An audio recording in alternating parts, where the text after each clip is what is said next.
everybody, and welcome to the Disney Planning Insights podcast. Today we're going to be talking about how we plan one day at Animal Kingdom. I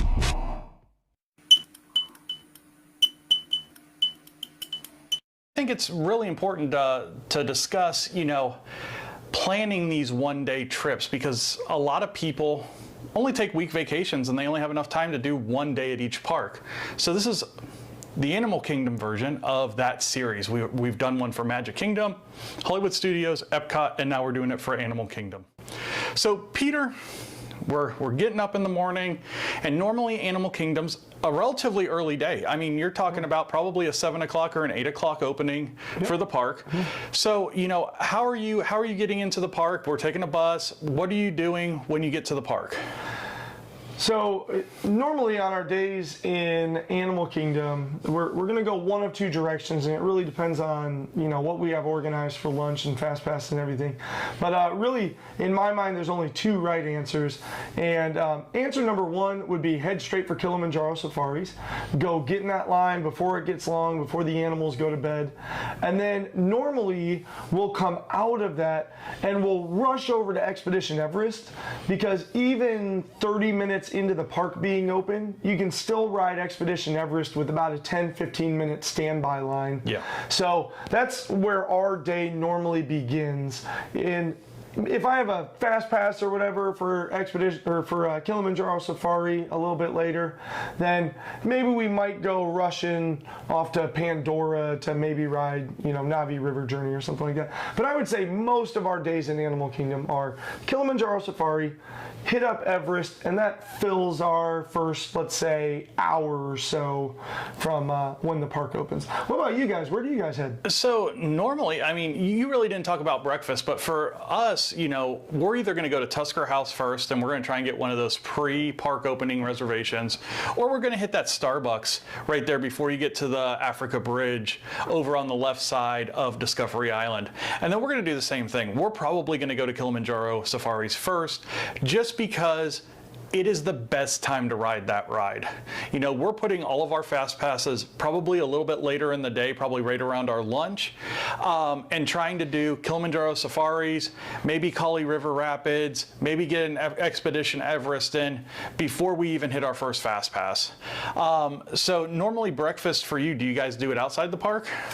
On Animal Kingdom days, it kind of depends. Like you mentioned previously, it's so early in the morning that a lot of times what we'll do is just kind of hit that Starbucks, and we'll Jesse and I'll share a drink, and we'll maybe grab a Frappuccino split in two for the kiddos and just a couple of pastries, and we'll sort of eat those on our way to the ride line for Kilimanjaro Safari. And you just got to make sure it's done before you get on the ride, because they're really big on no food or drinks coming onto those ride vehicles for obvious reasons, because they don't want them out in the Savannah area. Yeah. So you kind of mentioned eating at Tusker House. So are we talking early lunches, late lunches, and where are you aiming for? So if we eat at Tusker House, we're definitely looking for a late lunch, and more than likely we're going to Rainforest Cafe right there at the front of the park. We're going to get that back of the park pretty well knocked out in the morning, work our way up to the front of the park for that Rainforest Cafe, and then we're going to start attacking Pandora. Hopefully we've got a Flight of Passage Fast Pass ready for us. If not, we're probably braving that line right after lunch, hoping that we're going to miss some of the lunch crowd trying to ride that ride as well. So, we're going to go over there and then probably work our way back across to Dino Land to finish out the day. With it being an early morning there, it's also an early close. So you're looking at a 5, 6, or 7 o'clock close on most days right now. So, Animal Kingdom days are really, what are you going to do after you go to Animal Kingdom as well? So, with you having that lighter breakfast, what are you guys aiming for lunch? Yeah, a lot of times it kind of depends on what we are looking for, but Satu'li Canteen is a pretty common occurrence for our family. Love getting over to Satu'li Canteen. I enjoy the unique drinks that you can't get anywhere else in any of the other parks. So being able to sit down at Satu'li Canteen makes a lot of sense. As you kind of said, I try to build that around where I've got some return times or things like that built in for like Flight of Passage and stuff like that. And you know, outside of that, another big thing that we really make sure that we do during you know, standard times is try to find our way over to Finding Nemo. So I know you mentioned kind of Dinoland. That's, in my family, that's our least important thing. Yeah. So if we get over and ride Dinosaur, okay. If not, fine.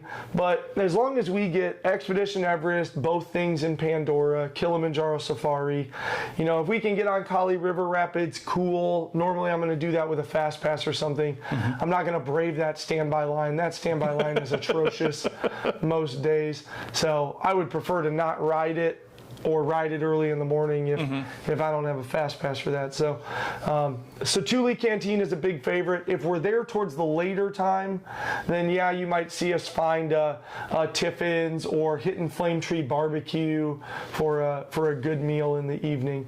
But Finding Nemo the musical is my favorite entertainment attraction there.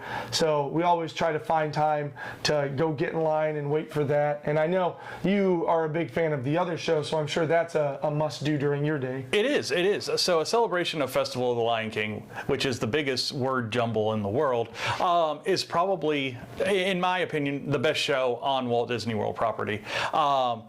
Great show, and you know, it gets you out of that Florida heat. I think when you're talking about doing these shows, we're talking about, you know, mid to late afternoon, trying to get out of that heat of the day and really just kind of wasting that 40 minutes watching a good quality show before we get into one of those longer lines. Because at that point, we've probably exhausted all of our fast passes.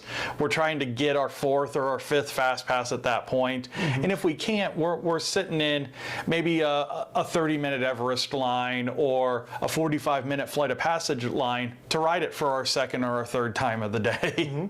So, you know, and that's another really good point about Animal Kingdom that maybe sometimes people lose sight of. If you, let's say Animal Kingdom opens at 8 a.m.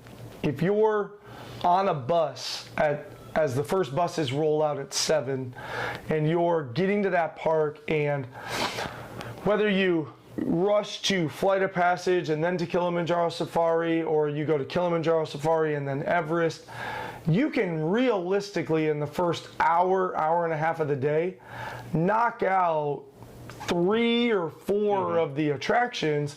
And if you're not gung-ho about Tough to Be a Bug or the Up Bird Adventure or Dinosaur, you can also leave Animal Kingdom relatively early in the day as well, to where you have time to go back for an afternoon swim, go over to Disney Springs for a nice dinner.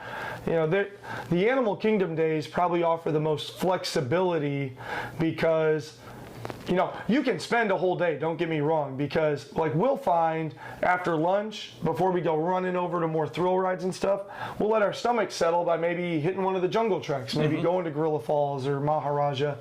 And so you can fill the day up absolutely, especially if you mix in things like Wilderness Explorers and stuff.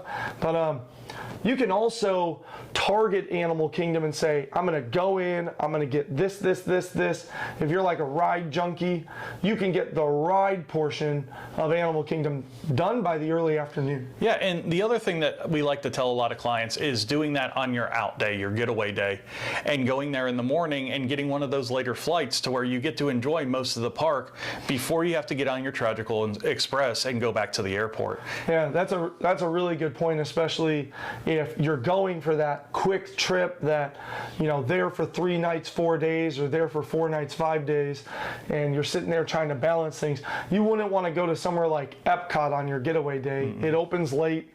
There's so much to see and do, and really Epcot, in my mind, really becomes worthwhile as you slide into that later part of the night, like 6 p.m. and beyond. Oh yeah. Yeah. So yeah, that's how we do Animal Kingdom in one day. If you guys have any questions, definitely reach out to us over on Facebook at DPI Podcast or at PATM Disney Travel, on Twitter at Disney Insights. And thank you guys for watching, listening, everything that you do. And hopefully you have some enjoyment with one day at Animal Kingdom. You guys have all have a good day. Bye now.